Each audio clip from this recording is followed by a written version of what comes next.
Hello, everyone, and welcome back to the After the Frame podcast. My name is Malik, and I am joined, as always, by. Hi, I'm Matt. And this episode, we are going to be tackling They Will Kill You, The Devil Wears Prada 2, and the Super Mario Galaxy movie. Which movie would you like to dive into first? Oof.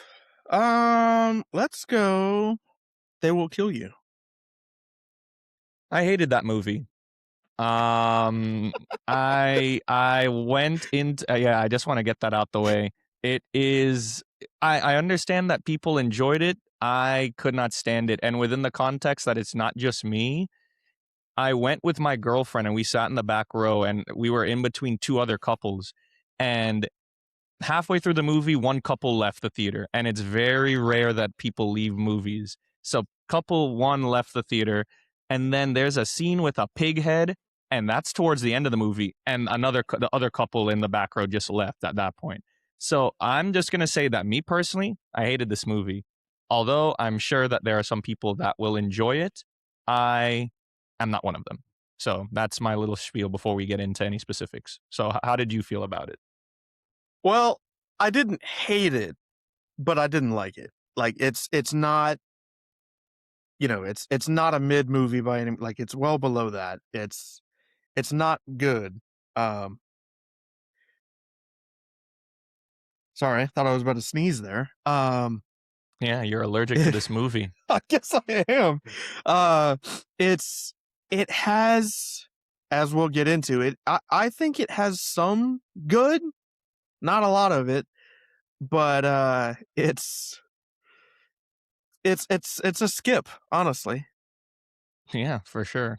I was very rarely do I watch something and I'm like, I have like the Regal Unlimited pass.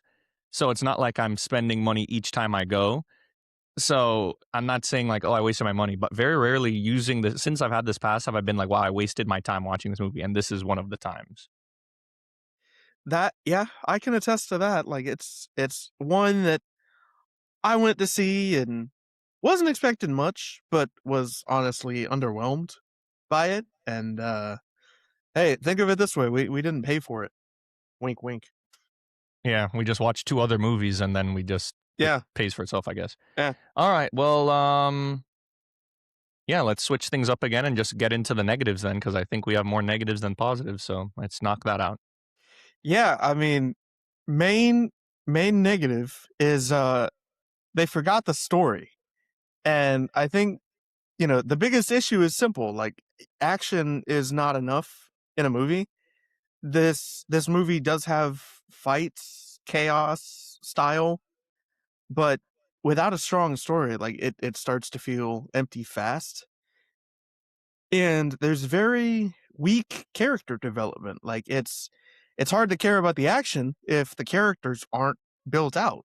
And you can only excuse thin characterization for so long before the spectacle of the film starts to feel hollow. And this movie is very self-aware, but self-awareness does not fix everything because in general, a movie can be intentionally silly, violent, or chaotic and it still needs a real foundation. But being aware of the genre does not automatically excuse underwritten storytelling. And some movies may feel have style over substance as a good thing, but this one is really lacking on the substance. And this is a movie with enough energy to keep you watching, but not enough depth to really make it stick. While the action may be there, the emotional and narrative engine is just completely missing.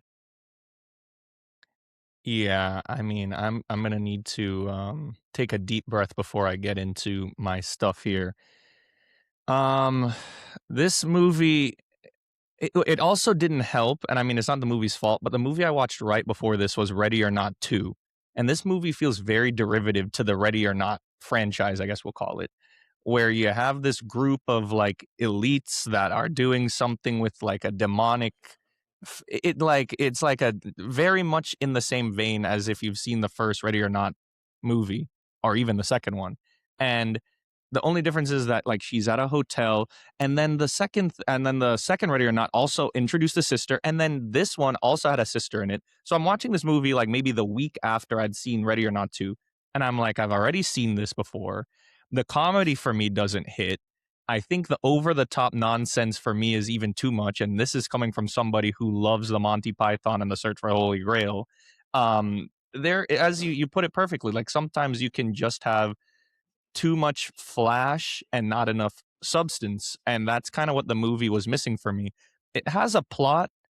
The plot to me didn't work, like it didn't like really keep me engaged, and it just kind of goes off the rails, and like you said, it's trying to be aware of that, but that doesn't always mean that that is good. Like that, that just because you're poking fun at something, breaking the fourth wall doesn't mean that, oh, we're just going to excuse you doing said thing. Yeah. So yeah, basically nothing of this movie worked for me. Just to like break it down, like I don't like walking out of movies, but honestly, like if I was watching this on streaming, I would have just turned it off and watched something else.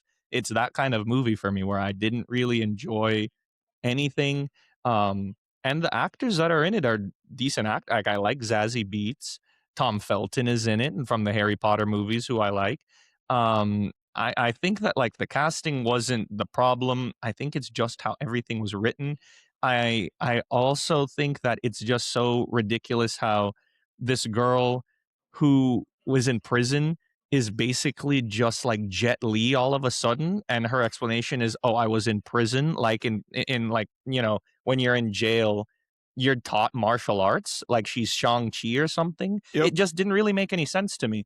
So yeah, I didn't care about any of the characters. They all could have just died in the movie for all I cared. It just didn't do anything positive for me. Like I was just like whatever. Like I left it and I was like, wow, that was such a waste of time. So yeah, those are all my negatives, like my whole rant right there. Do you have any positives? You want to get The those out the only way? one positive that I literally can give this movie is that there's good fight choreography. But in the context of the movie, it doesn't make sense, as I said. It's not like she's a martial artist or she's like a trained assassin or something. She's slated to be just this regular girl who's coming after and looking for her sister.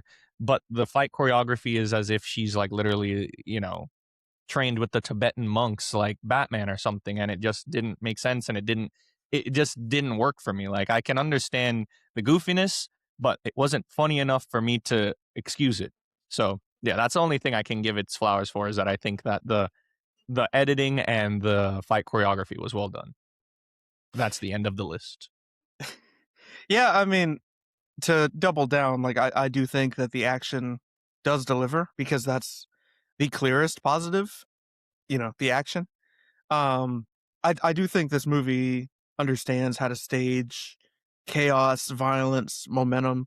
If you want to give this a watch and you enjoy like that kinetic genre energy, this will give you that. Um, as I said, it worked for me. There is some self awareness. This is not a movie taking itself too seriously. There's awareness of what kind of over the top action horror ride this wants to be. Um, and the intent is visible. Now, even if the movie doesn't fully work, you can sense the swing that they took. This one really did want to be stylish, violent, and fun all at the same time.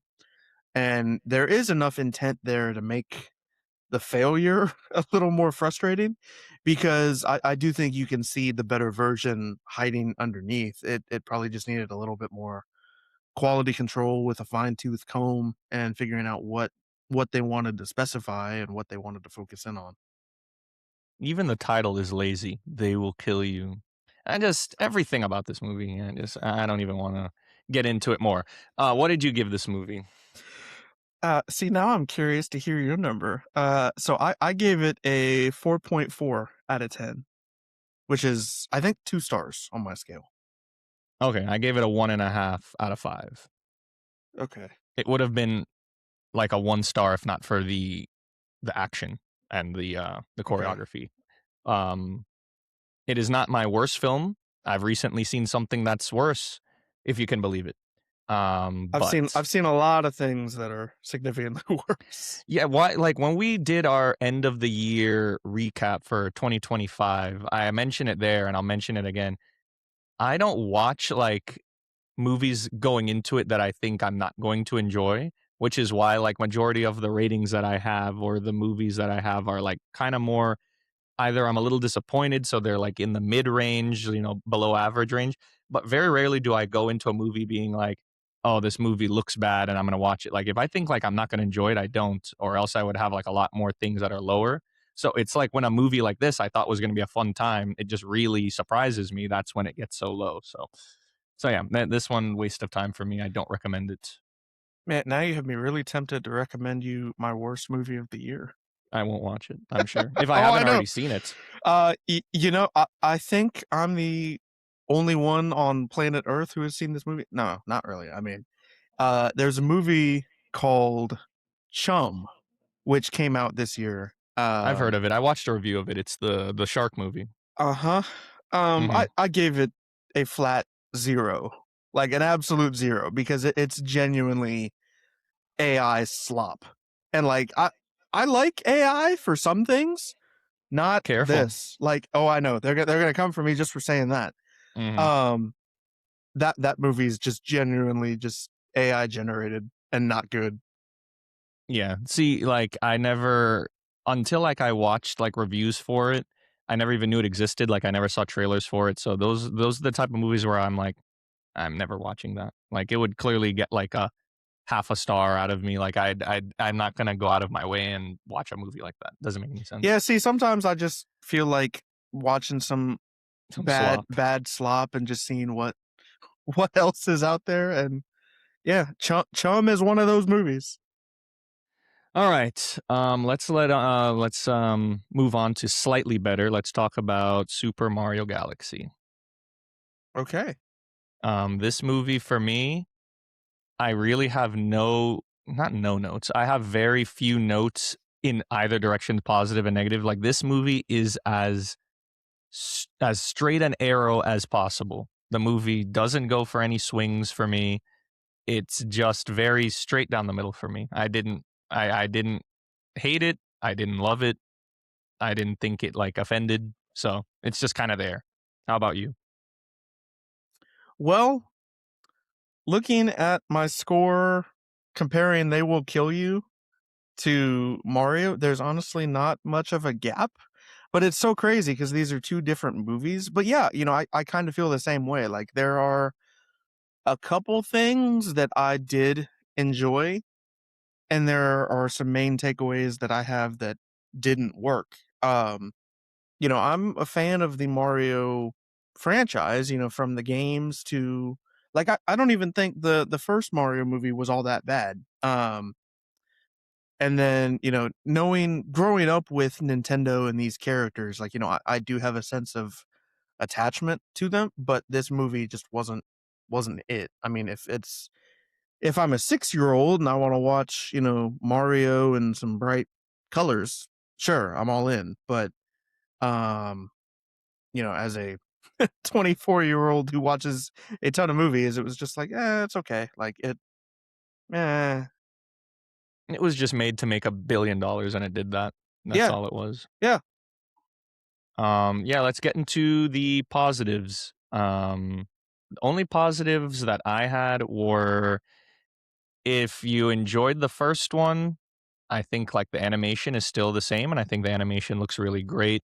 They do a good job of capturing all of the different worlds that come from the video game. Um, Same characters, the voice acting's still the same. I can't even say whether it's good or bad. Like it depends on how you take it. Um, but yeah, like that's where my positives really end. Like I can't say that the story was very hooking. It wasn't like it didn't like do anything more for me like to be like wow, this is like the sequel in the franchise. I'm excited to see where they're going.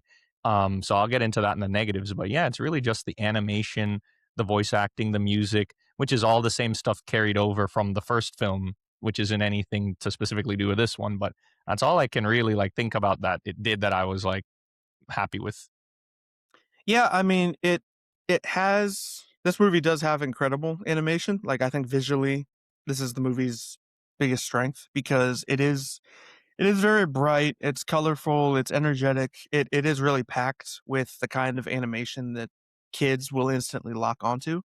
And with that, I do think it is a fun explosion of characters and worlds because the movie really does know its main audience. And it is clearly built as a fast, colorful, kid-friendly ride through the Mario universe. And I think on that level, it serves its purpose. And it really does deliver the basic, Mario movie promise because I think if the goal is to give kids familiar characters, big colors, movement, and energy, I do think the movie seems to do that. Um, I I gave it my score, weighting quality against quality.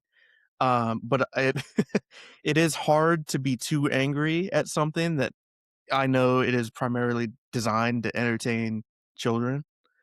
Mhm. Um, but yeah, I mean that's kind of where my positives end.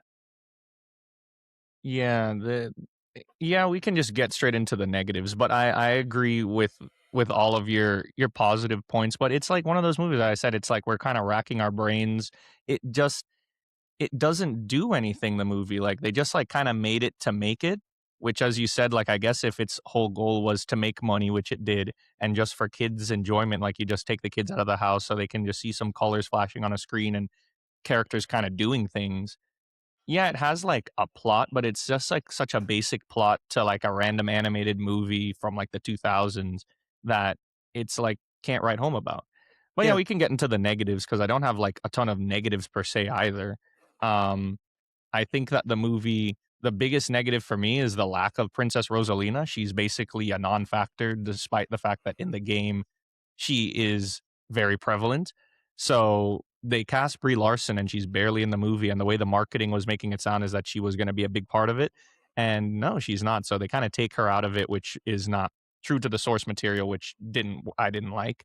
Um, and my next big negative is that, everything that we've been saying, that the movie had the opportunity. Now, like people got where the first one was like this big thing. It had like kids, teenagers, adults alike were all, kind of into it. And you had this chance now with this audience to go for something else. And there's such a vast world and um, a bunch of games to pull from for Mario that you could have done something different. And I feel like they just kind of wanted to play it safe. They kind of just basically were like, let's just put out another Mario movie, make it simple, don't ruffle any feathers, don't really go for anything. It'll just make the money. That's it. And that's a shame to me because I think that the Mario movie, not to say that the Mario games have this great backstory or that they have like this really engaging gameplay and plot. Mhm. Like, when you play Mario, what it is. But in the context of a movie, you have like the chance with all the writers that they have in Hollywood to come up with something different, play around with all the characters you have in that universe. And this movie does set up a third one, as you would imagine. And I'm hoping for the third one that, with the character that they introduce at the end, that they actually do something with her. And it's not going to just be, oh, now the Mario trilogy is just turning into basically like what I see the Minions movies as. They're just putting them out to put them out for the money. So that's all. Those are all the negative points I have. Yeah, and I mean, with this one, there's really not much effort story wise because I think the biggest issue this movie has is the lack of narrative substance. And the movie has the visuals and the characters, but there's not enough story underneath it to make it feel fully satisfying. And that's really a shame because I think kids movies, as we've seen and talked to, I think kids movies can have more meat on the bone. I think, the oh, it's for kids. I think that being your defense can only go so far because we've seen, Pixar, Sony, DreamWorks. They have shown that family animation can be colorful and fun while still really giving the story real emotional or thematic weight. And I'm not saying Mario does not need to be inside out, but it can still try harder. And as a whole, like I thought this film felt more like a product than a movie at times because when the story is too thin, I think the whole thing risks becoming a parade of recognizable characters and locations. And that may be fun, but it is not enough to make it feel truly memorable. Yeah. All right, let's go into ratings. For this one, like I said, it's very, very straight down the middle. I gave it a 2.5 out of 5. I can't really justify making it better or worse than that. Yeah, I gave it a 4.5 out of 10, which is a 2 star on my scale. Okay. Yeah. And anything else you wanted to touch on with the Mario movie? No, I'm good. Alrighty. Well, we'll move on to our last film of this episode, The Devil Wears Prada 2. I actually hadn't seen The Devil Wears Prada until I was getting ready to watch this one. So I watched it in preparation and I really liked it. As did I enjoyed this one. I enjoyed the sequel as well. How about you? Yeah, I mean, I'm a fan of the first one, and while I do think this one is a bit of a step down, it's not a severe, fall off the ladder step down. But yeah, I had a good time with this one. Yeah, I agree. I think that this one it has more going on, which you might like or might not. But yeah, it is not quite to the level of the original. So yeah, we'll get into it. All right, let's talk positives for this movie. What do you have? Yeah, I think the main thing with this one for me is it knows exactly what it needs to be, and this is a nostalgia sequel that understands the assignment. Like it is not trying to reinvent the franchise or take some massive creative risk. It is really trying to give fans a polished, pleasant return to this world, and by that standard, it works. Anne Hathaway and Meryl Streep, like they still have it. They pick up right where they left off, and their dynamic is still the main engine of the franchise. Um, you could easily, imagine them going back and forth again in future movies, and I think this one is a reliable popcorn sequel because this is a movie that is comfortable being charming, stylish, and crowd pleasing, and it proves the point that not every legacy sequel needs to be a reinvention. Sometimes being a perfectly nice movie is the lane, and this one stays in that lane well. And Stanley Tucci, like his character remains essential, and I think what you can see from this movie is like the male characters in the realm. Like I think his role is funny because it gets at something true that you see, and Stanley Tucci really gives this franchise everything it needs from a male cast and crew ensemble. I thought his presence really adds warmth, wit, and texture without really dragging the movie away from what people actually came for. Yeah, I'd say that he's like the heart of both the movies. Like he kind of is the Mhm. one that's the glue between the two leads. Um, yeah, you already touched on a lot of the points that I have that are positive. I think that as a sequel, or as far as a sequel goes, it does a great job of kind of just, as you would imagine, bringing it into the modern day, discussing how fashion or the fashion industry or that realm, which I can't say that I'm big into, but it's something that's brought into the modern day, how, like, certain people now view it compared to back then, and how they're kinda touching on the fact that people don't care as much about fashion or don't seem to, and they kinda brush it under the rug and don't really understand the true art form of what it is that, that everybody at Runway does. So I thought that that was interesting, and it's not just a sequel for sequel's sake where it's just bringing back everybody for nothing. It actually has certain plot points and everything that I thought were great callbacks to the original. With Emily Blunt's character coming in, everything that she does with her, what is it, her husband or fiance, all the stuff that they're doing to like kind of throw a wrench into people's plans. It made sense for the characters to progress in the way that they did. It didn't feel like they were just making the sequel to make it, which was a refreshing thing to see with modern sequels now. The acting is still really sharp from everybody that returns. The new players that they introduce are also very sharp and kind of seamlessly just get entered into this world, feel like they've already always been there. Um, the movie still has like the great comedy, the nostalgia stuff is not beating you over the head. There are obviously some aspects of it that do, nostalgia baity type stuff or callbacks or, references, but it doesn't feel that bad. Um, yeah, so those are like my big positives that I took away from it. It's a fun time to watch. I think you describing it as a popcorn movie is perfectly apt. Um, it has like a bigger fan base than I thought. Like when I went to see this movie, it's like packed theaters. I think this movie is like in the top 5 grossing of the year so far Hmm. worldwide, or definitely in the top 10. Like it's made a couple hundred million. So it has a very big fan base, and I think that most people would be pretty happy with the result that they get. Yeah, I can agree with that. All right, let's move into the negatives. I only have 2, so I'll just go quickly. Um, the one of them is like a trope in movies that I don't like, so it's very personal just with me. I don't know how other people feel about it, but this movie introduces something like a task that everybody like continuously mentions. Oh, it's never been done before. It's very hard to do, and then they just go on and they just do it without like much of a problem. And a lot of movies do this. It's not like it's just this one, but it's a trope that I don't like. That whenever you're making it seem like this task is like basically impossible, and then the main characters are just like, oh well, we'll just do it, and then they do it.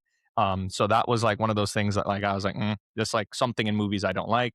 And then my second big one is that I think that this movie is a little bit too busy for its own good. I think that the first one kind of was very simple in its way, and it focused on really Anne Hathaway's character Andy like coming into that world as somebody who's not a part of it, and just basically learning through Miranda and through all of the other side characters at Runway the good side of fashion and what they do, because she's kind of looking down on them in the first one and thinking it's a little ridiculous.